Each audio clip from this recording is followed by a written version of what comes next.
Hello and welcome to my driver rankings post Bahrain Grand Prix of 2021. It's literally just finished not 20 minutes ago. I've just filled in all of my drivers rankings from 1 through to 20 and it was such an exceptional race. Now, I do want to get some audience engagement in this section ahead of a video that gets released on Tuesday or Wednesday when I look at the race data. So, now down in the description there will be a link to a Google Forms thing that you can fill out. It will ask you a simple question. Rank each driver from 1 through to 20. 20 being the best and 1 being the worst. And then those responses will get submitted to me. I will then collate all of the audience responses into one audience response, and that will then get compared in a video that gets released in a couple of days' time to my opinions in today's video, and then my data, purely data-derived rankings in a couple of days' time. Also, if you'd like to just let me know in the comments as well, so you can have a little chat with me, please let me know what you think of each driver's performance. But without further ado,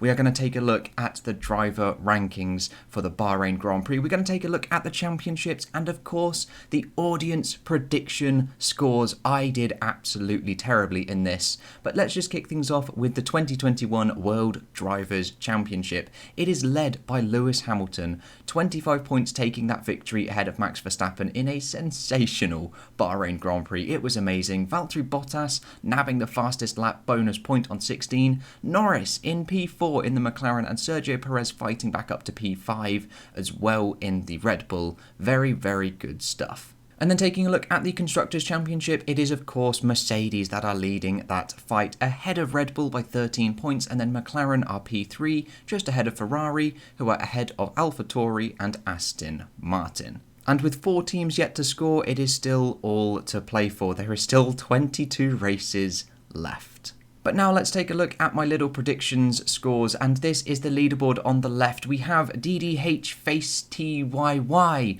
on 16 points scored in their predictions. Then we've got Tushar Singh as well on 16 points, joint with Joe Bishop as well. I think there's supposed to be a P at the end of that name. I may have forgotten that off of there. They are joint on 16, scoring some absolutely worldy points. Then we've got people like Scott Hilland, Evan Darcy, a Doctor Who channel as well. And then you have me all the way near the bottom on 8 points. Absolutely abysmal performance from myself. The winning combination from DDH Face TYY was this combination here of qualifying and race predictions, with a bold statement of Stroll scoring but Vettel not. He had a bit of a doozy race, did Sebastian Vettel. So congratulations to you guys who scored the most points for Bahrain. I will store these for the rest of the season and we will compare them at the end. I'll be launching another one of these predictions videos if you guys want to get involved ahead of the Imola Grand Prix before practice starts. But with that out of the way, we are going to take a look at my driver rankings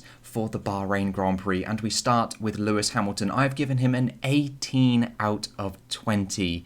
Honestly, there's not really much else he could have done. It was an exceptional Grand Prix drive from Lewis Hamilton, especially defending against the faster Red Bull. There is no question that the Red Bull was faster around the Bahrain Grand Prix circuit than the Mercedes. Qualifying could have gone a little bit better for Hamilton, hence why it wasn't the perfect weekend. He didn't lead every lap, but it was as close to perfect as you could want. A very satisfying Grand Prix victory for Lewis Hamilton. Then next up we have Valtteri Bottas, and I've given him a score of 15. I'm not quite sure what to think about Bottas. He sort of struggled. I think actually in hindsight 15 is a little bit too high. He struggled a lot in practice. I'm taking into account the entire weekend for this practice, qualifying and the race. It is not just isolated to their race performance. Yeah, he struggled. He definitely struggled. But the race he seemed okay, and the pit stop was not his fault. It was not his fault at all, and he lost about 6 or 7 seconds. He could have been battling with Verstappen. He could have held up Verstappen. It could have possibly been a Mercedes 1-2, or maybe 1-3 was the best they could have got. I've gone for 15 points for Valtteri Bottas. And then we go to Max Verstappen. I've given him 18 as well.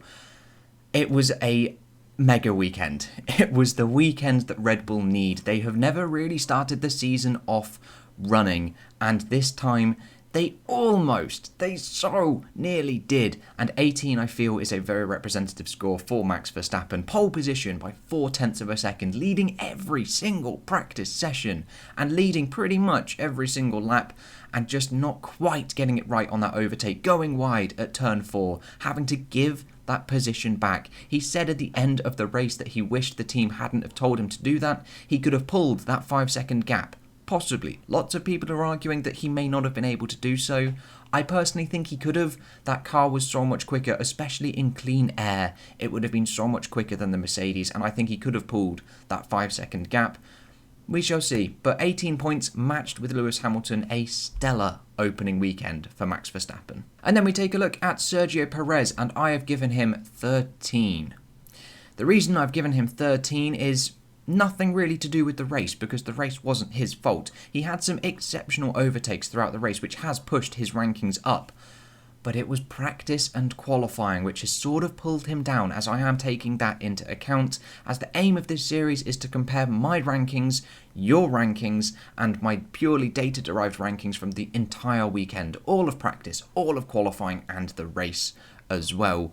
And it was those two sessions, practice and qualifying, which let Perez down. I know qualifying wasn't overall his fault, going out on the medium tyres and not going quick enough, but he was still 0.6 down on Max Verstappen on the same tyre. That is in the realm of Gasly and Albon before, as teammates to Verstappen. The race though, he did put in some exceptional overtakes, so that has definitely bumped his score up a little bit.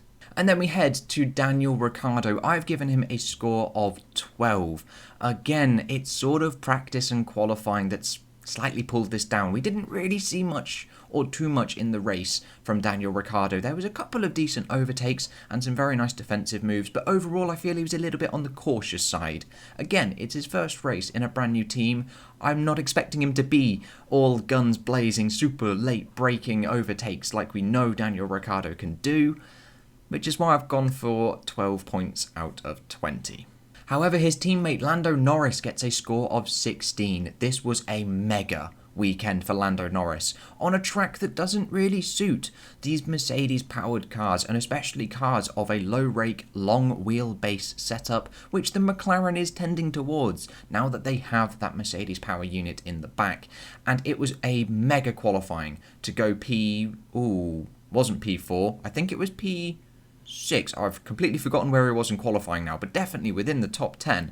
And then to get to P4 as well, make that progress forward and not even be challenged. He was comfortably above everybody else in that midfield. He was best of the rest on his own. He had no challenges finishing P4. And if there was still a mistake that could have come from one of those top 3, a DNF causing mistake, he could have got a podium, and another first round podium for Lando Norris could have been on the cards. But definitely P4, mega stuff, and I've given him 16 out of 20. We then take a look at Mr. Sebastian Vettel. 7. Qualifying, again, not his fault. It was a yellow flag incident and he, technically blasted through it and then got a 5-place grid penalty and started last from P18. But definitely he could have got through to Q2.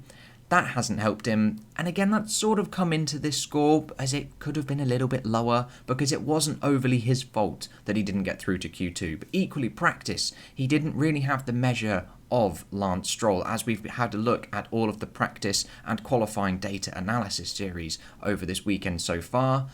And then came the race. It was going well. He was predicted to get some points from Otmar as well on the pit wall, and then he crashed. It was very reminiscent of Silverstone 2019, I believe, when he went into Max Verstappen. I cannot remember for the life of me who it was. I think it was Esteban Ocon in the Alpine. Was going past, went past, came back in front. Sebastian locked up both front tyres and then dinked into him, and front wing damage from there on in. 7 out of 20 for Sebastian Vettel. However, his teammate Lance Stroll, I've given 10. Now, in hindsight, as I'm recording this and speaking right now, I feel 10 is a touch on the harsh side for Lance Stroll. He did very well. Q3 as well, got the measure of Sebastian in practice also. So perhaps I could push this up a little bit, but that car just had no pace. No pace in the race, and he was sort of a sitting duck occasionally in some of the overtakes. I didn't really see anything particularly special from Lance Stroll. He was never the one that was capitalising on a couple of mistakes from other people in that midfield. He was just sort of there, and he ended up in the lower reaches of the top 10, unfortunately, in Bahrain. So 10 out of 20 is his score. And then from Lance Stroll, we take a look at Fernando Alonso, and I've given him 13.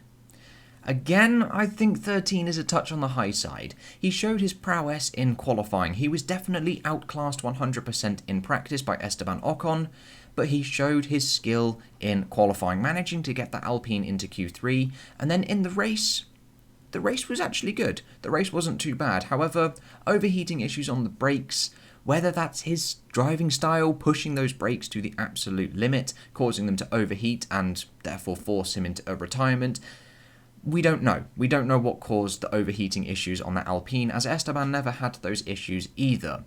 So for that instance, I'm giving him a score of 13 out of 20, but he did show some decent defensive and also attacking moves. I know he did lock up when he was battling with Vettel and also Carlos Sainz as well, but he was also trying to get past, etc. So, yeah. 13 out of 20 for Fernando Alonso. Then next up, we've got Esteban Ocon. Now, I've given him a score of 10. Once again, qualifying not entirely his fault due to the yellow flags caused by Nikita Eggbrain. Practice, he did exceptionally well in practice, but the race just didn't materialise. Yes, being punted in the rear by Sebastian Vettel wouldn't have helped. It just, nothing was really shown by me for Esteban Ocon. Unfortunately, we didn't really see anything for Esteban Ocon either. Until the incident with Vettel, I just wasn't impressed. I wasn't overly impressed by Esteban, unfortunately. And then we head on into the Ferraris. Charles Leclerc, 15 out of 20.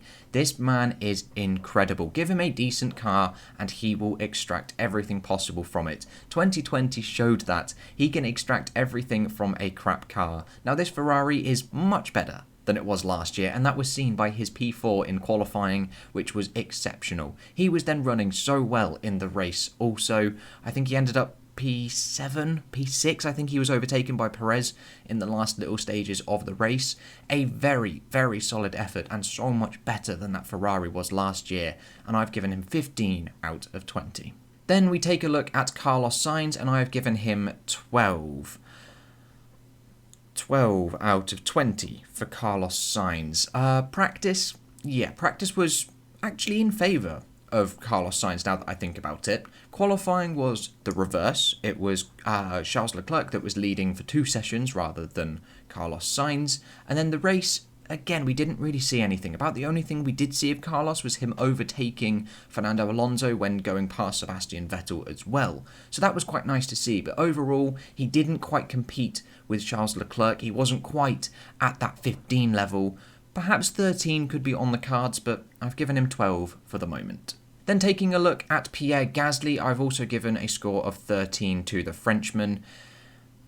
Qualifying was exceptional. Qualifying was so very good. But the race wasn't so good. I know when he dinked into a McLaren, I can't remember if it was Ricciardo or Norris, it was a semi-50-50 incident. No one was really to blame. However, he was then sent to the back, and then he stayed at the back.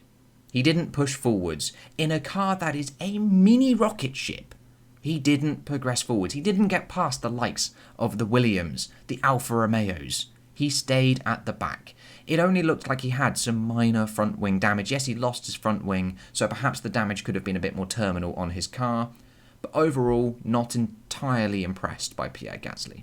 However, Yuki Tsunoda, I've given him a worse score. But I was impressed. It's mainly his inconsistencies in practice and in qualifying that let him down for me, whereas the race he was very, very strong. He was showing his insane braking abilities, going down very similar to what we saw in Max Verstappen in 2015 in that Toro Rosso as well. Very, very similar. So Yuki Tsunoda I've given 12 out of 20. Next up is Mr. Kimi Räikkönen, and I've given him 11.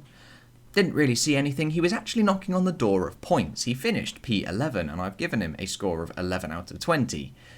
But again, didn't really see anything. Qualifying was very good, which is why his score is as high as it is. but I just needed to see a little bit more to push him up that order a little bit. And then his teammate, Antonio Giovinazzi, I've given a score of 10. I just feel he didn't quite compete with Raikkonen in the race. However, he 100% had the measure of Raikkonen in practice and qualifying, which also came into consideration for this score.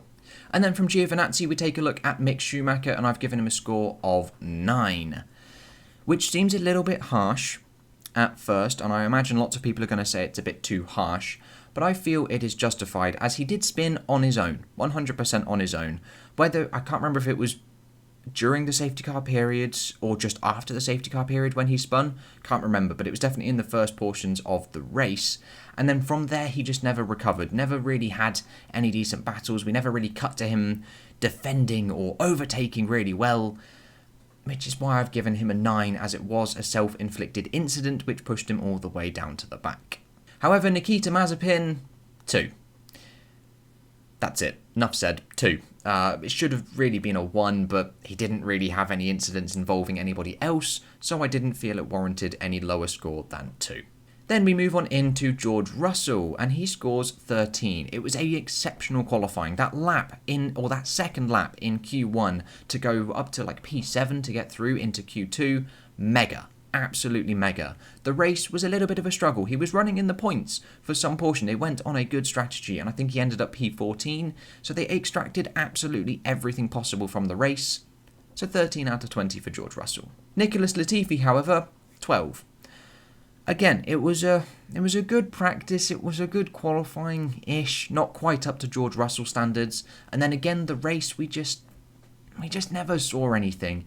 We just never saw anything from Nicholas Latifi in the race. And there we go. There are my driver rankings for the Bahrain Grand Prix. Again, that link to the Google Docs form is down in the description, so please get your rankings in for each of the 20 drivers. 20 is the best and 1 is the worst. I'll be collecting all of those responses into one audience response in the next couple of in the next couple of days' time in a video released then.